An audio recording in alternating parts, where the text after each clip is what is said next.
सूर्या नाम के एक बच्चे को नींद में चलने की बीमारी होती है और इसी बीमारी को लेकर उसके परिवार वाले बहुत ज्यादा चिंतित होते हैं। अब ऐसे एक दिन सूर्या और उसका परिवार अपने बहुत ही पुराने गांव के घर पर रहने के लिए चले जाते हैं। लेकिन वहां पर उस बच्चे सूर्या के साथ अजीबोगरीब घटनाएं होना शुरू हो जाती है। वहां पर सूर्या को भूत, आत्माएं और गांव में हो रही अजीब चीजों के बारे में पता चलता है और वो सारी आत्माएं सिर्फ सूर्या को ही दिखाई दे रही थी। तो दोस्तों, अब सूर्या के साथ आगे क्या होगा ये देखने के लिए आपको आज की मूवी देखनी होगी जिसका नाम है भूतपुरी। तो दोस्तों, अगर आपको भी साउथ की मूवीज देखना पसंद है तो हमारे चैनल को सब्सक्राइब जरूर कीजिए क्योंकि हम आपके लिए ऐसे वीडियोस लाते रहते हैं। तो चलिए बिना किसी देरी के शुरू करते हैं आज की कहानी। कहानी की शुरुआत में हमें सूर्या नाम के एक बच्चे को दिखाया जाता है जिसे नींद में चलने की बहुत ही खतरनाक बीमारी होती है। मतलब कि वो स्लीप वॉकिंग करते हुए सीधे अपने घर की छत पर आ जाता है। इतना ही नहीं, वो यहाँ पर वायलिन भी बजा रहा था। अब उसी वक्त वायलिन की आवाज सुनकर सूर्या की माँ अंजलि दौड़ते हुए उसके पास आती है और तुरंत ही अपने बच्चे को संभाल लेती है और उसे अंदर लेकर जाती है।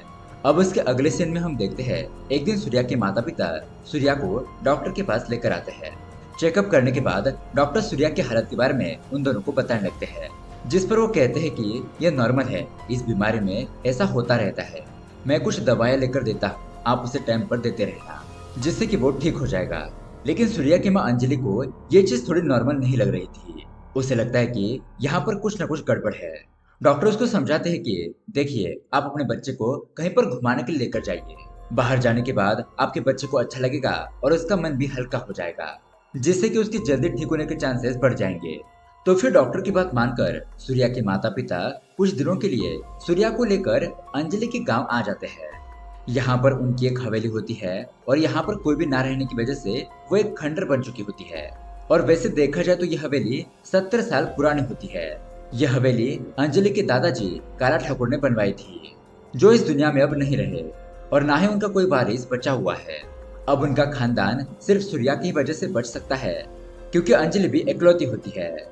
सूर्या बड़ा होने के बाद ही उसका परिवार बड़ा होगा और तो ही काला ठाकुर के परिवार का अस्तित्व रहेगा, वरना काला ठाकुर का वंश हमेशा के लिए खत्म हो जाएगा।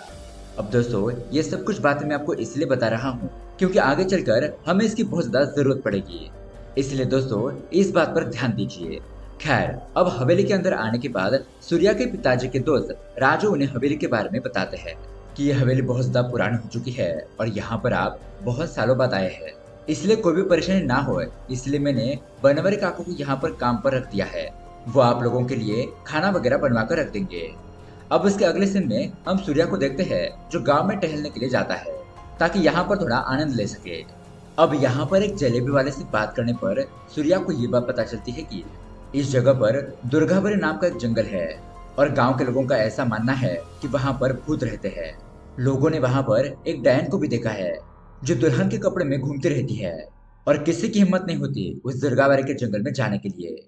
और दोस्तों, गांव वालों से कहते हैं कि वो जंगल में कभी मत जाना।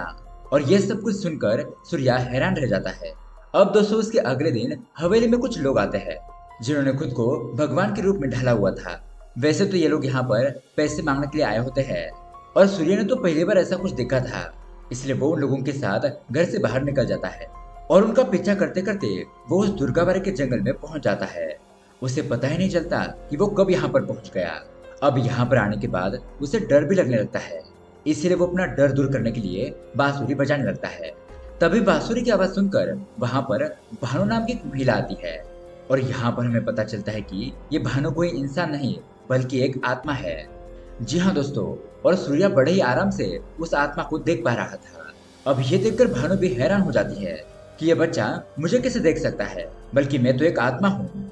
सूर्या कहता है कि मैं तो आपको अच्छी तरीके से देख पा रहा हूँ और आपसे बातें भी कर सकता हूँ। कल रात मेरी माँ की इयररिंग्स चोरी हो गई थी, क्या आपने उसे चुराया है? क्योंकि गाँव वाले कहते हैं कि गाँव में डायन रहती है जो कि लोगों के जेवरात वगैरह चुराती है। जिस पर भानु कहती है कि माना कि मैं एक आत्मा हूँ लेकिन मेरी भी कुछ इज्जत है, मैं ऐसे काम नहीं करती और वैसे भी आज तक मुझे किसी ने नहीं देखा। तुम पहले ऐसे बच्चे हो जो मुझे देख पा रहे हो। खैर, एक बात नोटिस कर लो, यहाँ पर आइंदा कभी मत आना वरना मैं तुम्हें चबा जाऊंगी। इतना कहने के बाद वो वहां से चली जाती है। अब दोस्तों, सूर्य यहाँ पर इस आत्मा को कैसे देख पा रहा था, खैर ये हमें कहानी में थोड़ी देर में पता चलेगा। अब आगे बढ़ते बढ़ते सूर्या की नजर एक टनल पर पड़ती है और जब वो उस टनल के अंदर जाता है तो वहां पर उसको मक्खन नाम का एक आदमी दिखाई देता है जो कि पेशे से एक चोर होता है। सूर्या उसको भी देखकर हैरान था क्योंकि ऐसी अंधेरे टनल पर कैसे कोई रह सकता है। तो मक्खन उसे बताता है कि ये टनल पूरे गांव में फैली हुई है। मैंने इसी टनल की मदद से तुम्हारी माँ की इयररिंग चुराई थी और साथ ही वो उसको इयररिंग्स भी दिखाता है। मक्खन उसे ये भी कहता है कि अगर तुमने ये बात किसी को भी नहीं बताई कि मैं यहाँ पर रहता हूँ तो मैं ये इयररिंग्स तुम्हें दे दूंगा। और दोस्तों यहाँ पर सूर्या मान जाता है और चुपचाप उन इयररिंग्स को लेकर अपने घर की ओर जाने लगता है। लेकिन उसके अगले दिन हवेली के कबाड़ वाले कमरे में सूर्या को फिर से मक्खन दिखाई देता है जो कि चोरी करने के इरादे से वहां पर आया था। सूर्या को देखकर मक्खन उसे कहता है कि आओ मेरे साथ, मैं तुम्हें टनल की सैर करवाता हूँ, फिर तुमको पता चलेगा ये टनल कहाँ से कहाँ तक जाती है। यहाँ पर रास्ते में मक्खन उसे बताता है कि आज से कई साल पहले इस गांव में आत्माओं का वास था, तो पुराने तांत्रिकों ने मिलकर एक ऐसा मंत्र बनाया जिसकी मदद से आत्माओं को मुक्ति दी जा सकती थी ताकि वो इस गांव को परेशान ना करे। और उस मंत्र को गांव में कहीं छुपाया गया था, लेकिन मेरे दादाजी जो कि खुद एक चोर थे उन्होंने उस मंत्र को चुरा लिया और दुर्भाग्य से उन्हें वो मंत्र पढ़ना भी नहीं आता था कि आखिरकार उसमें क्या लिखा है, उसको पढ़ता कैसे है। दोस्तों ये सुनकर सूर्या भी हैरान था कि भला ऐसी भी कोई चीज हो सकती है जिसे पढ़ने के बाद आत्माओं को मुक्ति मिलती है। अब उसके अगले सीन में हम देखते हैं सूर्या भानु से मिलने के लिए दोबारा से भानुबारी जंगल में जाता है।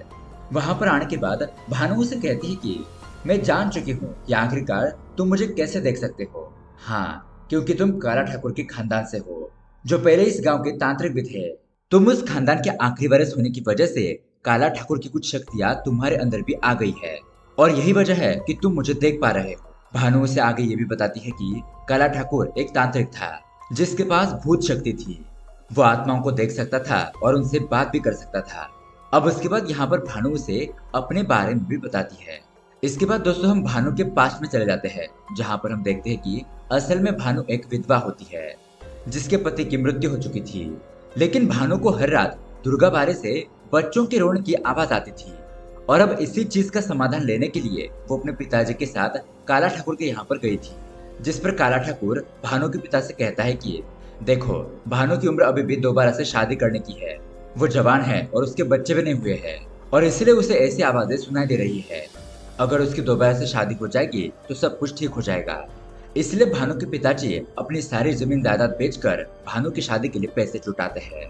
उसके पिताजी भानु की शादी के लिए सब कुछ बेच देते हैं, लेकिन जब ये बात भानु को पता चलती है तो उसे बहुत ज्यादा बुरा लगता है। वो शादी को रोकने के लिए घर से निकल जाती है, पर जैसे वो दुर्गाबारी के जंगल में आती है तो पीछे से कोई आकर उसके ऊपर हमला कर देता है और ये हमला इतना ज्यादा खतरनाक था कि उसी मौके पर भानु की मौत हो जाती है। लेकिन दोस्तों भानु ने उसे मारने वाले का चेहरा नहीं देखा था, इसलिए उसकी आत्मा आज भी भटक रही है यही जानने के लिए कि उसे किसने मारा। भानु आगे बताती है कि जब मेरी मृत्यु की खबर मेरे पिताजी को चली तो वो ये सदमा बर्दाश्त नहीं कर पाए और उसी समय उन्होंने भी दम तोड़ दिया। उस दिन दो लोगों की अर्थी उठी, एक मेरी और दूसरी मेरे पिताजी की। मेरा शरीर तो जल गया था लेकिन मेरी आत्मा को अभी भी मुक्ति नहीं मिली थी। मुझे मुक्ति तभी मिलेगी जब मुझे मेरे हत्यारे का पता चलेगा। साथ ही मेरे मरने के बाद मुझे दुर्गाबारी से आ रही उन बच्चों की आवाज का पता चला कि यहाँ से कुछ बच्चों की आवाजें क्यों आ रही है। वहां पर वो बच्चे एंजल बन चुके थे और उनको मुक्ति मिल गई थी। मतलब कि जिस भी आत्मा को मुक्ति मिल जाती है वो एंजल बन जाता है। लेकिन इतने सारे बच्चों की आत्माएं दुर्गाबारी के कुएं से बाहर क्यों आती है, इसी बारे में मुझे कभी पता नहीं चला। अब भानु की ऐसी दुख भरी कहानी सुनने के बाद सूर्या सीधा माखन के पास चला जाता है और उसे कहता है कि मुझे वो मंत्रों वाली किताब चाहिए जो तुम्हारे पास है, उसका इस्तेमाल करके मैं भानु की आत्मा को मुक्ति दिलाना चाहता हूँ। अब ये सुनकर माखन तो हैरान रह जाता है कि ये लड़का किस आत्मा के बारे में बात कर रहा है, क्या ये पागल तो नहीं हो गया। लेकिन फिर सूर्या की जिद करने पर वो उसे किताब देने के लिए मान जाता है, क्योंकि जब वो खुद उस किताब को पढ़ नहीं सकता तो वो उसका क्या करेगा। अब रात को हम देखते हैं सूर्या फिर से नींद में चलने लगता है। चलते चलते वो घर के बाहर आ जाता है और तभी वहां पर भानु आकर उसे होश मिलाती है। अब उसके अगले दिन हम देखते हैं राजू अंजलि के पास आकर उसे कहता है कि देखो मैडम, मैंने सूर्या को कई बार दुर्गाबारी के जंगल के पास जाते हुए देखा है, वो जगह बच्चों के लिए ठीक नहीं है, आप उसे वहां जाने से रोको। अंजलि इस बात पर मान जाती है और सख्ती से सूर्या को वहां पर जाने से मना कर देती है। सूर्या भी ऊपरी मन से कह देता है कि हाँ, मैं वहां पर नहीं जाऊंगा। लेकिन उसके अगले सीन में हम देखते हैं माखन चुपके से काला ठाकुर के कमरे में आ जाता है ताकि वहां से उसके बारे में कुछ जानकारी निकाल सके। तब उन्हें वहां पर एक बक्सा दिखाई देता है जो कि लॉक था। अब उसे तोड़कर खोलने पर उसके अंदर काला ठाकुर की एक डायरी मिलती है और उस डायरी में लिखा होता है कि अब मैं इस दर्द को और बर्दाश्त नहीं कर सकता। मेरी वजह से भानु के साथ जो कुछ भी हुआ उसकी सजा मेरे पूरे खानदान को भुगतनी पड़ेगी। मैं अपने परिवार को ऐसे खतरे में नहीं डाल सकता, इसलिए मैं खुद की जान दे रहा हूँ ताकि इससे भानु की आत्मा को शांति मिले और भानु की आत्मा मेरे परिवार का पीछा छोड़ दे। अब ये सब पढ़कर ये दोनों हैरान हो जाते हैं। उन्हें समझ में नहीं आता कि आखिरकार काला ठाकुर ने ऐसा क्यों लिखा, लेकिन दोस्तों हमें जल्दी पता चलेगा। अब कुछ टाइम के बाद मौर्य नाम का एक बंदा अंजलि के पास आता है और ये बंदा काला ठाकुर के पास काम किया करता था। वो यहाँ पर अंजलि को सावधान करते हुए कहता है कि तुम्हारे बेटे की जान खतरे में है और वो काला ठाकुर की सारी सच्चाई उसको बताता है। अब यहाँ पर कहानी जाती है फिर से पास्ट में, जहाँ पर हमें पता चलता है कि असल में काला ठाकुर काले जादू का तंत्र मंत्र इस्तेमाल करता था। काले जादू का रिचुअल करके लोगों के किसी भी काम पूरे करता था और लोगों की समस्या सुलझाने के लिए उसका पहला उपाय होता है कि इंसानी बच्चों की बलि देना। कैसे भी करके मुश्किल से मुश्किल भी काम हो, बच्चों की बलि दो, तुम्हारा काम हो जाएगा। यही वो सभी लोगों से कहता था और जिस भी बच्चों की काला ठाकुर बलि देता था उनकी लाश को वो उस दुर्गा बाड़े के कुएं के अंदर डाल देता था। और दोस्तों इसी वजह से भानु को उस कुएं से बच्चों की चिल्लाने की आवाजें आती थी। अब भानु ने जब इसके बारे में काला ठाकुर को बताया तो उसने भानु के पिताजी को भानु की शादी करने का सुझाव दिया, लेकिन अंदर ही अंदर वो समझ चुका था कि भानु को मुझ पर शक हो गया है और कहीं ये लड़की मेरी बलि देने की बात बिगाड़ न दे। इसलिए दोस्तों उस दिन की बात है जब शादी ना करने की वजह से भानु घर से भागी थी और वो दुर्गा बाड़े से जा रही थी, तभी पीछे से काला ठाकुर आकर उसके ऊपर हमला कर देता है और काला ठाकुर ने ही भानु को मार दिया था। और दोस्तों यही वजह थी कि उसने अपने डायरी में लिखा था कि मेरे गलतियों की सजा भानु मेरे पूरे खानदान को देगी। इसी वजह से दोस्तों उसने आत्महत्या कर ली थी, लेकिन उसकी आत्महत्या करने के बावजूद भी भानु की आत्मा को मुक्ति नहीं मिली थी।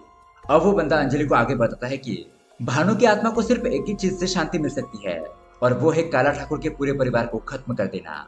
और दोस्तों काला ठाकुर का आखिरी वारिस तो सूर्या ही होता है और भानु उसको मार देगी तभी उसको मुक्ति मिलेगी।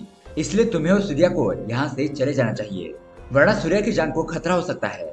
अब ये सारी बातें खड़े होकर भानु और सूर्या ये दोनों सुन लेते हैं और भानु अपनी मृत्यु की सच्चाई जानकर रोने लगती है और वो तुरंत ही वहां से गायब हो जाती है। तो अब यहाँ पर सूर्या को भी समझ में आ जाता है कि अब भानु उसकी जान लेने की कोशिश करेगी। तो वो सोचने लगता है कि इससे पहले भानु मुझे मारे, मुझे भानु की आत्मा को मुक्ति दिलानी होगी। इसलिए वो उस मंत्रों वाली किताब को लेकर उस टनल के अंदर जाता है ताकि वो वहां पर कुछ रिचुअल्स वगैरह परफॉर्म कर सके और भानु की आत्मा को मुक्ति दिला सके। वहां पर आने के बाद उसे एक कमरा दिखाई देता है जिसके अंदर वही मंत्रों वाले सिंबल्स बने होते हैं। उसे देखकर सूर्या को पता चलता है कि ये कोई मंत्र नहीं बल्कि म्यूजिकल सिग्नल है जिसके हिसाब से धुन बनाई जा सकती है और शायद इस धुन को बजाकर भानु की आत्मा को मुक्ति मिल जाए। लेकिन तभी वहां पर घुटन होने की वजह से सूर्या को चक्कर आने लगते हैं, इसलिए माखन उसे उसके घर छोड़ देता है। अब उसके अगले सीन में सूर्या को एक डॉक्टर देखने के लिए आता है क्योंकि उसकी तबीयत कुछ ज्यादा ही खराब हो चुकी थी। डॉक्टर सलाह देते हैं कि सूर्या को शहर लेकर जाना होगा वरना उसकी तबीयत और भी ज्यादा बिगड़ सकती है। इसलिए अब अंजलि वापस से शहर जाने की तैयारी करने में लग जाती है, लेकिन तभी रात को भानु अंजलि को पजेस कर लेती है और उसे भी स्लीप वॉकिंग करवाती है ताकि वो छत से नीचे गिरकर मर जाए, क्योंकि अंजलि सूर्या को यहाँ से वापस लेकर जा रही थी और ये बात भानु को बिल्कुल भी पसंद नहीं थी। लेकिन तभी अचानक यहाँ पर हमारा सूर्या वही धुन बजाता है जो कि किताब में लिखी थी और उस धुन को सुनते ही भानु की आत्मा एकदम से गायब हो जाती है और यहाँ पर सूर्या की माँ अंजलि की जान बच जाती है। अब कहानी के एंड में हम देखते हैं सूर्या वापस से अपने घर पर जाने की तैयारी करने में लग जाता है क्योंकि उसे लग रहा था कि उस धुन से भानु की आत्मा को मुक्ति मिल गई है और अब वो उसके पास कभी नहीं आएगी। लेकिन यहाँ से जाने से पहले वो आखिरी बार दुर्गाबाड़ी जंगल में जाता है। वहां पर आकर भानु को याद करने लगता है क्योंकि एक बार भानु ने उसे कहा था कि जिन आत्माओं को मुक्ति मिल जाती है वो एंजल बन जाते हैं। लेकिन यहाँ पर सूर्या को भानु एंजल के रूप में कहीं पर भी दिखाई नहीं दे रही थी, इसीलिए वो उदास होकर वहां से चला जाता है क्योंकि उसे भी भानु से बात करके अच्छा लगता था। पर जब वो गाड़ी में बैठकर जा रहा होता है तो तभी उसे वहां पर एक गोल्डन पंख दिखाई देता है जो कि हमेशा भानु के पास रहा करता था और उसे देखकर सूर्या समझ जाता है कि भानु अभी भी उसके आसपास ही है, उसे अभी तक मुक्ति नहीं मिली है। और दोस्तों यहीं पर ये कहानी एंड हो जाती है।